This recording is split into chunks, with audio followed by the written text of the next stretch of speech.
Bienvenue à la Chaudronnerie de l'Estrie. Moi, je m'appelle Tani Parent. Dans le fond, je suis intervenante sociale ici. Moi, c'est François Lemieux. Je suis coordonnateur à la Chaudronnerie de l'Estrie depuis maintenant quelques années. Je suis rentré ici d'ailleurs sur un contrat d'1 an comme intervenant suite à mon bac en travail social. J'ai un petit contrat pour 1 an. Puis le contrat, ça a l'air, s'est étiré au fil des années pour être encore ici aujourd'hui. Mon nom, c'est Steve Lenville. Ça va faire 16 ans cette année que je suis ici. Et j'ai toujours été sur le service de fiducie. Le communautaire étant ce qu'il est, j'ai fait à peu près tous les postes possibles. Mais mon poste de base, c'est la fiducie volontaire à la Chaudronnerie. Moi, c'est Hubert. Hubert Richard. Je viens assez souvent ici. En fait, j'ai ma carte, fait que j'en profite, je viens pratiquement tous les jours. On mange bien, déjeuner et dîner. Moi, je suis une usagère de Chaudron. Je m'appelle Nathalie Léveillé-Lessard. T'as quel âge? Ah, quel âge que j'ai? J'ai 37 ans.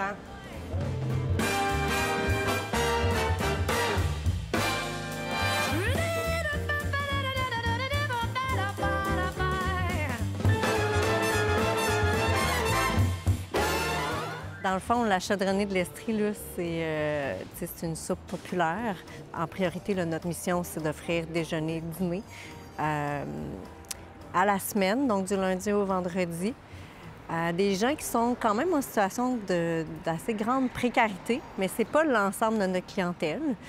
C'est ça, c'est qu'on a des gens en situation d'itinérance, on a des gens avec des troubles de santé mentale, on a des gens qui sont des accidentés cardiovasculaires, donc qui peuvent pas être aptes à travailler.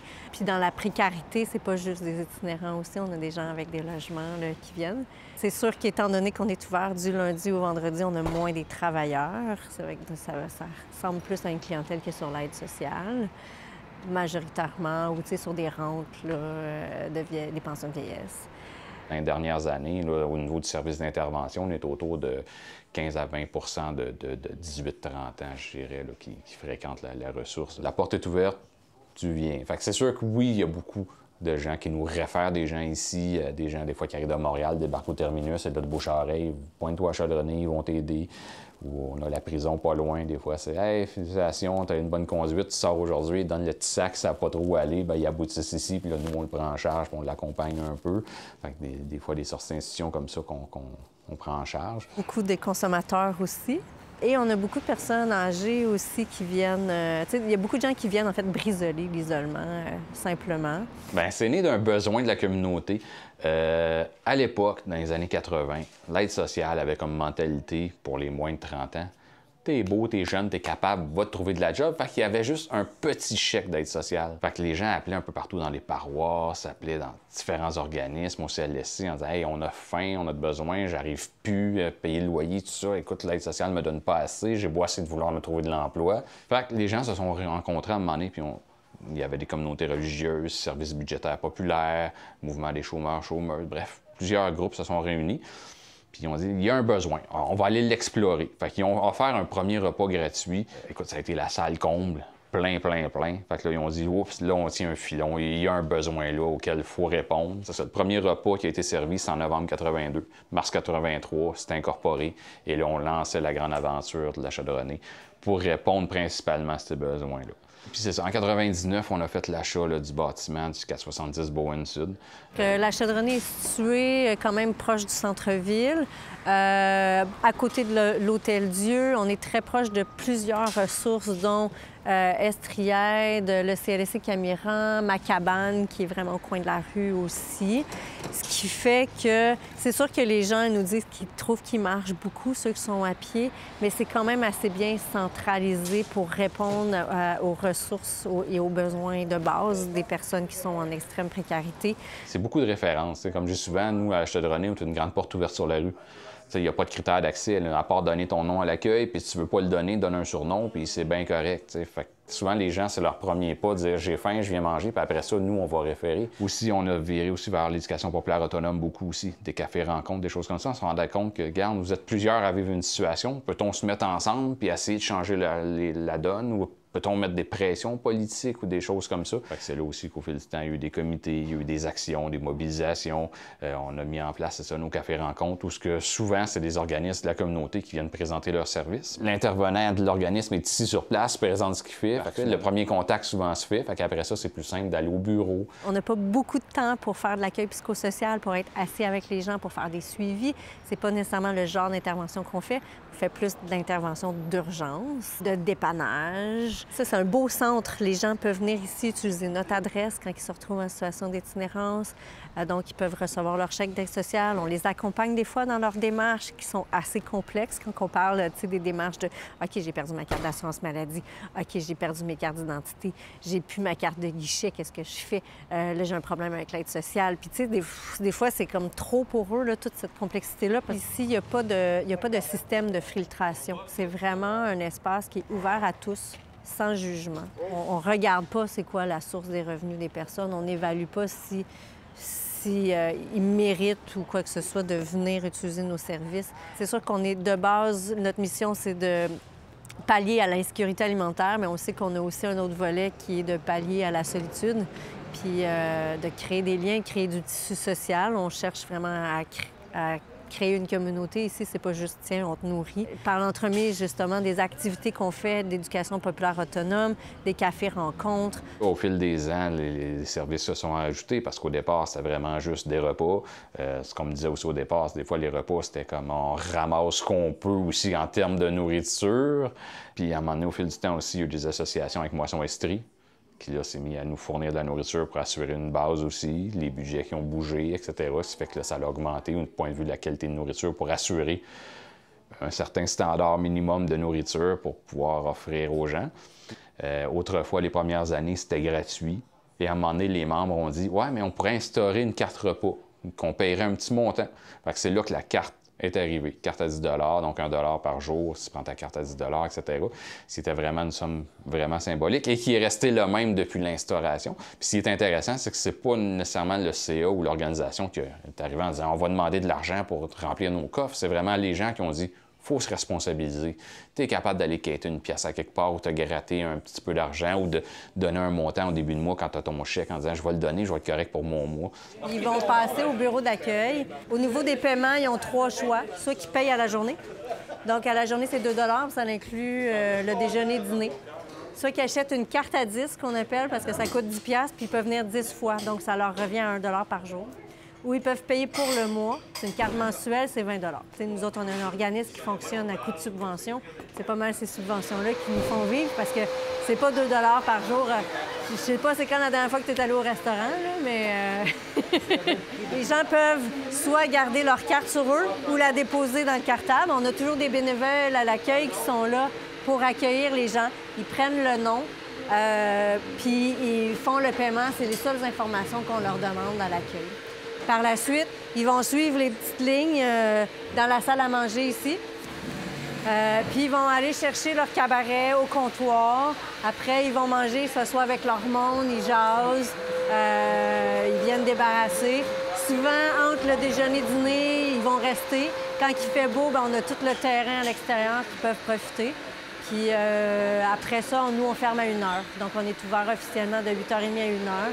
Puis on continue à être sur place en tant qu'intervenant jusqu'à 3 h. Ça crée un espace où les gens veulent venir chercher leur courrier ou ils ont besoin de faire des démarches. Nous, c'est le temps où est-ce qu'on fait plus notre paperasse administrative, là. Mais donc, ça ressemble à ça, la chevronnerie. La fiducie, c'est une aide à la gestion de budget. Donc, c'est offert aux personnes qui sont volontaires. C'est-à-dire, on reçoit l'argent des personnes, on fait le budget avec eux, on s'assure de payer ce qu'ils ont à payer. Comment, tu sais, si tu veux t'acheter quelque chose, de te mettre de l'argent de côté, plutôt que de t'endetter pour l'acheter, puis après ça, devoir rembourser, etc. Donc, on leur donne plein de petits trucs comme ça. Des fois, c'est pas évident, parce que des fois, écoute, avec un chèque de 879 par mois, tu peux pas faire des miracles, là. Fait que même si tu gères bien ton argent, à un moment donné, t'arrives pas. C'est offert aussi, par exemple, pas juste à des gens sur l'aide sociale, c'est offert à des gens qui ont sécurité de la vieillesse, laissent. Il y en a aussi même qui reçoivent un salaire. Il y en a quand même pas mal là, qui nous en laissent un petit peu dans le mois et c'est eux qui reviennent dans le mois. Fait que souvent, c'est, je viens chercher un montant X. Là, on leur fait un chèque qu'ils vont échanger à la caisse. Et puis après ça, là, ils ont leur argent, ils peuvent le dépenser. C'est leur argent. On leur dit tout le temps, si tu passes pas si tu viens chercher de l'argent pour de l'épicerie puis tu vas pas te faire de l'épicerie, c'est toi qui vas avoir faim. Là. On a une approche de réduction des méfaits. Donc, tout ce qui est consommation, on le budgète. Puis notre rôle, c'est de s'assurer qu'ils ne consomment pas plus que ce pourquoi on a budgété. C'est pas toujours possible. Des fois, ça dérape un petit peu. Des fois, ils en prennent plus. Des fois, ils en prennent moins aussi. Des fois, ça leur fait réaliser aussi qu'ils ont un problème plus important que ce qu'ils pensaient. C'est des personnes qui ont des difficultés à gérer leur argent. Donc, si c'est ça la difficulté majeure, on n'a pas le choix de leur refléter que c'est ça. Là. Et puis, comme c'est volontaire, ils peuvent quitter quand ils veulent. C'est sûr qu'il faut être humaniste quand on travaille dans ce domaine-là. Il faut être féministe, il faut... Mais la chaudronnerie n'a pas un cadre clairement établi de l'approche qu'on choisit, dans le sens qu'on n'a pas le choix d'être tellement adaptatif selon ce qui se présente à nous. Puis c'est tout le temps... justement, quand on rentre dans l'approche gestion de crise, où est-ce qu'on est comme, OK, on fait face à quelque chose présentement, comment qu'on le gère entre nous, t'sais. C'est d'être beaucoup comme à l'écoute de ce qui se passe présentement, puis de faire confiance aussi à nos ressources intérieures, de comment gérer cette situation-là du mieux qu'on peut. Ça arrive que ça finit avec les policiers. Des fois, il faut penser aussi à notre sécurité, à la sécurité de la personne qui est devant nous. Après, on ne fait pas juste de l'intervention individuelle, on fait de l'intervention de groupe aussi. La chaudronnerie de l'Estrie a une deuxième mission, qui est une mission d'éducation populaire autonome. Donc, l'objectif de cette mission-là, c'est de faire comprendre aux gens qu'est-ce qu'ils vivent, pourquoi ils vivent, c'est quoi les enjeux entourant cette situation-là, puis c'est où leur pouvoir d'agir. On peut parler justement d'assistance sociale, on pourrait parler des droits de la personne, on pourrait parler... Fait que ça, c'est comme des petits ateliers qu'on monte au fur et à mesure que l'année avance. C'est sûr qu'on est aussi axé sur la sécurité alimentaire. Donc, on parle souvent d'alimentation, qu'est-ce qui est bon pour nous. On fait des ateliers de transformation avec le jardin, avec les cours on donne des petits ateliers de cuisine de temps en temps. Donc, on essaye comme d'autonomiser nos gens aussi, puis de leur donner des ressources pour qu'ils puissent mieux s'en sortir, je dirais. Après, il y a plein de collaborations aussi avec tous les autres organismes communautaires. On a des partenaires un peu partout. On fait partie de beaucoup de tables de concertation, la TACA, la TROVEP, la table itinérance, la CDC, le ROC. On est connu de beaucoup de partenaires. Beaucoup de partenaires connaissent nos services aussi. Fait que quand il arrive des besoins, va cogner à la porte à la chaudronnerie, ils vont t'aider, etc. Puis nous, c'est l'inverse aussi. Des fois, les gens, va là-bas, ils vont t'aider. C'est un petit peu tout ce travail-là qui se fait en collectivité aussi. On s'assure d'échapper le moins de gens possible, qu'il y ait un bon filet autour de ces gens-là. Fait qu'on regarde toujours, OK, où est-ce qu'il y a un trou? Il y a un besoin là, comment on peut y répondre, etc. Mais souvent, ça se fait justement en partenariat, plutôt que de travailler chacun pour soi. Notre tâche première, c'est de faire acte de présence en salle et de s'assurer que tout le monde soit en sécurité, que les règles de respect soient respectées. T'sais, on a deux types de clientèle. On a une clientèle qui est plus relaxe, puis on a une clientèle qui est sous consommation ou en psychose. Et donc, il faut vraiment s'assurer que les deux puissent s'amalgamer ensemble dans une harmonie, dans un respect. T'sais, quand tu as besoin de décompenser, c'est pas nécessairement la bonne place dans la salle à manger à la chaudronnerie. Fait que comment qu'on fait pour préserver aussi cette autre clientèle-là qui est plus vulnérable, qui est plus relaxe, qui vient pour d'autres raisons, je dirais. Pourquoi que je viens ici? C'est pour manger, puis ça me coûte moins cher. Puis j'ai des amis ici aussi, là. Puis c'est ça, là, j'ose avec le monde qui m'aime. Ça fait combien de temps que tu viens ici, non? Ça fait 15 ans au moins. Oui, hein? T'es pas mal une habituée de la place. Là. Quelle différence ça fait exactement pour toi? Si, mettons, il n'y avait pas la chaudronnerie. L'isolement? Oui, briser l'isolement, oui. Y a-t-il des activités que tu aimes le plus? Le bingo qu'on fait au Chaudron, ouais, c'est super le fun. C'est une fois par mois. Là, on en a eu deux parce que au mois d'avril, il y avait celle de Pâques. Bingo de Pâques. Hey, c'était compliqué, ce bingo-là, en tout cas. C'est un milieu de vie, je viens de voir du monde que je connais, que je croise. C'est pas parce que tu les connais pas que tu leur parles pas, là. À force de se voir tous les jours, ça fait du bien de se revoir, puis de saluer la journée. Mais j'aime bien aussi venir jouer aux échecs ici. C'est une chose que j'ai appris en thérapie puis que j'ai continué ici. Je me suis acheté un jeu. Puis, il y a des gens qui ont embarqué, là, mais il y a quelques-uns à se relancer aux échecs là, en attendant le dîner. T'as parti un club? Un genre. Il y a un jardin pour la cuisine ici. Là. François, il avait sur le flair pensé à quoi d'intéressant. Ça serait comme un aménagement comestible dans la pente, là, où est-ce que sur le bord du trottoir. Là. Fait que, je me suis impliqué à faire gagner ce projet-là parce que c'est le projet participatif que les gens votent.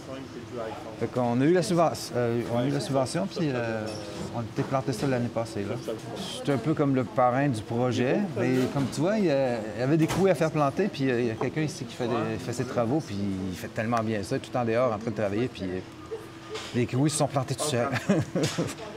On cherche à ce que ça soit un lieu d'appartenance ici, que les gens ils se rallient à l'endroit, qui s'impliquent dans des projets. Par exemple, on a le projet de jardin, on a le projet de la côte nourricière qu'on est allé chercher du financement l'année passée pour transformer la côte à l'entrée pour qu'il y ait des arbres fruitiers, des plants qui donnent des fruits à l'année. Fait que là, les gens peuvent aller comme se nourrir. Puis les gens, ils s'impliquent là-dedans beaucoup, puis ça leur donne un sens, ça leur donne de la dignité, tu sais, veux pas, les gens, quand ils se mobilisent dans quelque chose puis qu'ils sont reconnus, moi, je le vois comment que c'est précieux pour eux, ça donne un sens à leur vie. Fait que ça, c'est vraiment une belle réussite aussi à la Chaudronnée. Donc, veux pas, on a notre clientèle qui vient manger ici sur place, mais on a beaucoup de bénévoles aussi qui, sans eux, je pense pas qu'on réussirait à offrir autant. On a aussi des gens qui viennent faire des travaux communautaires, des travaux compensatoires et des gens qui sont plus comme en réinsertion sociale, qui font des programmes PASS avec l'aide sociale ou vraiment en réinsertion sociale. Ces gens-là, donc, on les mobilise pour créer des super beaux projets, comme le projet de jardin, justement, que je vais aller vous montrer. Cette année, j'en profite parce que j'ai vraiment des personnes qui font des travaux d'exception. Donc, j'en profite pour améliorer grandement le jardin. C'est le fun, là, leur contribution, leur participation. Veux pas, quand ils viennent ici, ce qu'on a à leur offrir, c'est faire de la conciergerie ou des travaux extérieurs. Fait que, on les mobilise quand même pour réussir à tenir l'endroit beau, accueillant. Mais il y a beaucoup de gens qui ont contribué bénévolement au jardin, ça leur tient à cœur, comme Hubert d'ailleurs. C'est grâce à lui qu'on a réussi à avoir le projet pour faire la côte en avant, la côte nourricière. Ça va varier entre bénévoles et travaux pour les jardins. Je pense que l'implication change selon qui s'en occupe, là. Mais cette année, on va avoir un super beau jardin. Ça fait quand même plusieurs années qu'on a notre jardin. On se dit, hey, ça serait le fun, on a un beau grand terrain, il y a un coin qu'on n'utilise pas, on pourrait livrer de la terre, se faire un beau grand jardin, impliquer les gens dans le jardin. Puis c'est clair, il n'est pas assez grand pour fournir de la nourriture pour la cuisine, on sert beaucoup trop de repas pour ça, mais l'idée, c'est de mettre les mains à la terre, de faire pousser des légumes. Puis tu passes la journée avec nous autres dans le jardin, bien, pars avec 3-4 cocombes chez vous, des tomates, des trucs comme ça. Puis aussi, comme je dis aux intervenants, c'est aussi un outil d'intervention. Tu n'auras pas les mêmes discussions, les deux mains dans la terre dans le jardin à quatre pattes à travailler la terre par rapport à assis dans le bureau en dessous d'un néon à dire ah, puis comment ça va aujourd'hui, etc. La relation est complètement différente. Puis des fois, ça a l'air de rien, mais ça permet aussi à des gens de ah, bien finalement, ça m'intéresse, puis se raccrocher des fois à l'emploi ou quoi que ce soit. On a des gens qui ont travaillé dans le jardin qui après ça, on dit hey, j'aime ça travailler dehors, dans de la terre, dans ci, dans ça. Et finalement, envoie des CV à des entreprises d'aménagement paysager, de tonte de pelouse, de ci, de ça, puis finalement, se débouche vers un emploi. C'est juste le fait d'avoir ce petit déclic-là, ça lui permet ça aussi. Ou les tenir occupés. Il y a déjà quelqu'un qui faisait la plonge ici quasiment tous les jours, bénévole, tout ça. Puis il me disait, bien écoute, moi, entre être chez nous à consommer, puis venir faire de la plonge ici puis me sentir utile, ben je préfère être ici à me sentir utile, tu sais. Moi, je remets beaucoup le mérite aux usagers. Parce que je leur dis, moi, je t'ai juste donné des outils, puis toi, t'es as utilisés comme il faut. T'sais. Fait que je le mets souvent comme ça. Pourquoi je fais ça? Parce que j'ai l'impression que je peux vraiment faire une différence dans la vie des gens. Puis le soir, j'arrive chez nous avec le sentiment du devoir accompli, de faire de... J'ai fait de quoi pour ces gens-là. T'sais, même si des fois, là, c'est une petite affaire de rien, là, des fois, c'est juste leur faire réaliser quelque chose qui était comme « Ah, ben tu sais, je m'en doutais, mais là, tu me le confirmes. » Des fois, c'est juste ça. Puis c'est comme, tu lui as donné une petite poussée pour qu'il fasse un petit pas par en avant. Là. Donc, moi, ça, c'est ça ma paye, comme si je pourrais dire. C'est quoi ton meilleur souvenir ici à la Chaudronnée? Quand j'ai fait des pancartes avec une ancienne intervenante que là, elle ne travaille plus ici, c'est Lucie, il y a bien des années, j'ai fait ça, là. Hey, j'en faisais des tonnes et des tonnes, moi, te dire. Tu faisais des pancartes, pourquoi? Ben, pour les manifs. OK. Je m'impliquais beaucoup là-dedans, là. Je pense que ça prend beaucoup de qualité de présence, une grande ouverture d'esprit. Une bonne écoute, je dirais, une bonne écoute, de la disponibilité, tu sais, aimer les gens. Ça, c'est sûr, c'est le critère de base. Peu importe qui, même si des fois, c'est des gens qui sont pas faciles, il faut passer au-delà de ça, il faut l'accueillir. Le non-jugement, parce que tu as beaucoup de personnes spéciales ici. Puis, c'est sûr qu'il y a des gens qui ne s'aident pas des fois, ont des comportements. Tout le monde a ses comportements. Des fois, c'est un peu manque de maturité, mais tu sais. De rester professionnel là-dedans, de ne pas chercher à rire d'eux autres. De rester humain là-dedans. Parce que y en a qui ne l'ont pas facile. D'être capable de considérer l'être humain dans toutes ses dimensions. D'aller au-delà de